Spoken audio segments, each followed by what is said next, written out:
This afternoon, driving on North Avenue, a road that cuts through woodsy parts of Westport, I spotted a deer and fawn exiting the parking lot of Staples High School just in the nick of time. The parent and child stopped for me and I for them, and I wondered if the fact of them being two rather than three meant that the other parent, Dad, had been hit and killed by another shiny object at some other time this season. And so maybe what? She knew to wait for safety? Or was I perhaps assigning meaning where none could be found, projecting my own view of the world onto a world which would remain the same regardless of what thoughts or sentimental notions I chose to superimpose upon it? A couple months back, after feeling my blood sugar plunge on the way home from the gym, I pulled into McDonald's for an Egg McMuffin.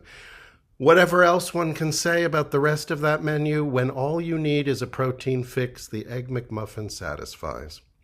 Biting into it, feeling relief even before one bit had been swallowed, I put the car in reverse and backed right into a man and his truck.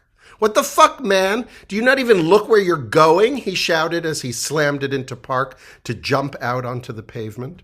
My fault, I know, I'm sorry," I said, and his face made it clear he wasn't sure I meant it. We exchanged numbers, and later that day, after I'd kept my promise and actually sent him the cash to repair his dent, he seemed genuinely surprised. "These days," he said, but didn't finish that aborted sentence. A breath, and then he added, "You're a man of your word. That's rare." And though I hadn't said so, when his text came in with the screenshot of his invoice from the body shop, and it showed a total of less than $200, I had breathed a sigh of relief, letting go of an unconscious fear that my promise to pay for the repair might be met with an attempt to milk this for all it's worth. Trust restored, at least in part?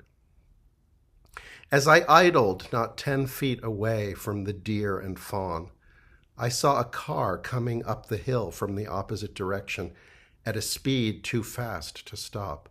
I flashed my brights repeatedly, and the car did slow to a crawl, but did not stop, the driver only seeing what I'd been signaling after reaching the crest of the hill. The crawling hunk of shiny gray Audi metal slipped beyond their path, and then, seeing the way clear, I could have sworn the mother glanced at me.